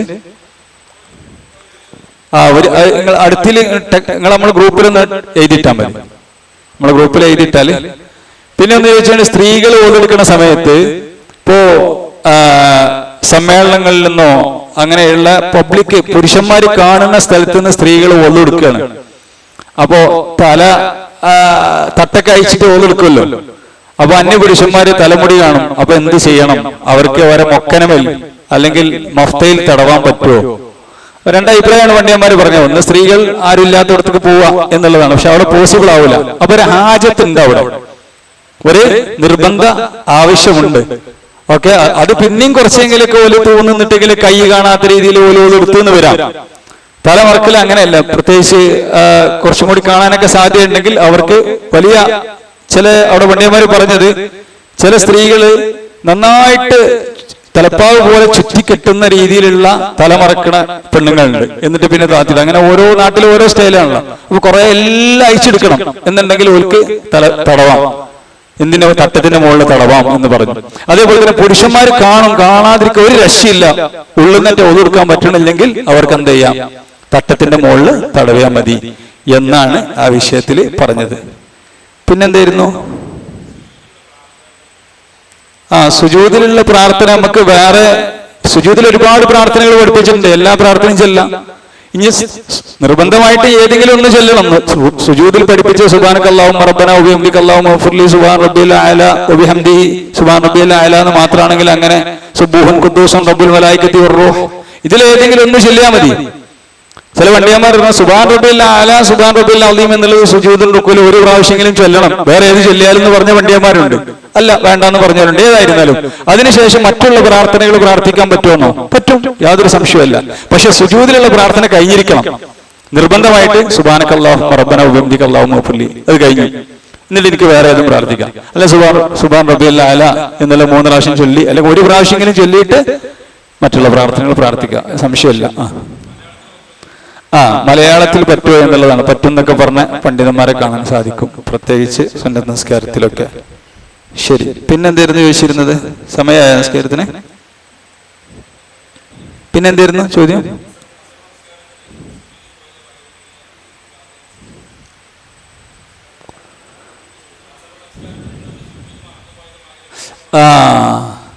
അസർ നിസ്കരിച്ച സമയത്ത് ഒരു റക്കാത്ത് നിസ്കരിച്ചിട്ട് 3 നിസ്കരിച്ചിട്ടുള്ളൂ, അല്ലെങ്കിൽ സുജൂദ് ചെയ്തിട്ടില്ല. ഒരു റക്കാത്തിൽ സുജൂദ് നഷ്ടപ്പെട്ടുകണെന്നൊക്കെ മഗ്രിബിന് ഓർമ്മ വന്നു. മഗ്രിബ് നിസ്കരിക്കുന്നതിന് മുമ്പ് ഓർമ്മ വന്നാൽ ഒന്നുമില്ല, നിസ്കാരം ഒഴിവാക്കുക, അസർ നിസ്കരിക്കുക, എന്നിട്ട് മഗ്രിബ് നിസ്കരിക്കുക. ആദ്യം മഗ്രിബ് നിസ്കാരത്തിലാണ് ഓർമ്മ ഉണ്ടെങ്കിൽ നിസ്കാരം ഒഴിവാക്കുക. അസർ ആദ്യം നിസ്കരിക്കുക, പിന്നെ മഗ്രിബ് നിസ്കരിക്കുക. നിസ്കരിക്കുന്നതിന് മുമ്പാണ് ഞാൻ 2 സുജൂദ് ചെയ്തിട്ടില്ല എന്ന് ഉറപ്പായിക്കണമെങ്കിൽ ആദ്യം അസർ മഗ്രിബിന്റെ സമയത്തായിക്കോട്ടെ അസർ നിസ്കരിക്കുക, പിന്നെ മഗ്രിബ് നിസ്കരിക്കുക. പിന്നെന്തായിരുന്നു? ഇത്രയേ ഉള്ളൂ. സമയമായപ്പോ 15. അപ്പൊ ഇൻഷാ അല്ലാഹ് നമുക്ക് അവസാനിപ്പിക്കാം. നിങ്ങൾ എന്തെങ്കിലും സംശയങ്ങൾ ഉണ്ടെങ്കിൽ നമ്മുടെ ഗ്രൂപ്പിൽ ടെക്സ്റ്റ് ആക്കി ഇട്ടാൽ മതി ഇൻഷാ അല്ലാഹ്. അപ്പൊ അത് ഒന്നുകൂടി നോക്കി ക്ലിയർ ചെയ്തും കൂടി ഒന്ന് പറയാൻ പറ്റും. ഫിഖിഹിയായ മസലകളാണ്, അഭിപ്രായ വ്യത്യാസങ്ങൾ അങ്ങോട്ടും ഇങ്ങോട്ടൊക്കെ സ്വാഭാവികമാണ്. ഇൻഷാ അല്ലാഹ് അല്ലാഹു സുബ്ഹാനഹു വ തആല പഠിക്കാനും ജീവിതത്തിൽ പകർത്താനുമുള്ള തൗഫീഖ് നമുക്ക് എല്ലാവർക്കും നൽകി അനുഗ്രഹിക്കുമാറാവട്ടെ. റബ്ബ് സുബ്ഹാനഹു വ തആല ഇബ്രാഹിം നബി പ്രാർത്ഥിച്ച പോലെ റബ്ബി ജഅൽനി മുഖീമ സ്വലാത്തി വമിൻ ദുർരിയതി റബ്ബന വതഖബ്ബൽ ദുആ, പടച്ചോനെ എന്നെയും എൻ്റെ മക്കളെയും നമസ്കാരം നിലനിർത്തുന്ന ആളാക്കണേ എന്ന് എല്ലാ സമയത്തും പ്രാർത്ഥിക്കാനും ആ നിലക്ക് നിസ്കാരം നിലനിർത്തി എല്ലാ തെറ്റുകളിൽ നിന്നും കുറ്റങ്ങളിൽ നിന്നും രക്ഷപ്പെട്ട് അള്ളാഹുവിന്റെ അടുക്കൽ നല്ലൊരു മുസല്ലിയായി ഖദ് അഫ്ലഹൽ മുഅ്മിനൂൻ, മുഅ്മിനീങ്ങൾ വിജയിച്ചു എന്ന് പറഞ്ഞ് നമസ്കാരത്തിന്റെ കാര്യം എടുത്തു പറഞ്ഞ് അവർ ഫിർദൗസിലാണ്, അള്ളാഹുവിന്റെ ഫിർദൗസ് എന്ന സ്വർഗത്തിലാണ് ആ നിസ്കാരക്കാർ എന്ന് പറഞ്ഞ ആ ഫിർദൗസ് കരഗതമാകാനുള്ള തൗഫീഖ് അള്ളാഹു നമുക്കും നമ്മുടെ കുടുംബത്തിനൊക്കെ നൽകി അനുഗ്രഹിക്കുമാറാവട്ടെ. വസല്ലല്ലാഹു വസല്ലമ അലാ ഖൈരി ഖൽഖി മുഹമ്മദിൻ വഅലാ ആലിഹി വസഹ്ബിഹി വസല്ലമ തസ്ലീമൻ കസീറ വൽഹംദുലില്ലാഹി റബ്ബിൽ ആലമീൻ. സുബ്ഹാനകല്ലാഹുമ്മ വബിഹംദിക അഷ്ഹദു അൻ ലാ ഇലാഹ ഇല്ലാ അൻത അസ്തഗ്ഫിറുക വഅതൂബു ഇലൈക്. അസ്സലാമു അലൈക്കും വറഹ്മത്തുള്ളാഹി വബറകാതുഹു.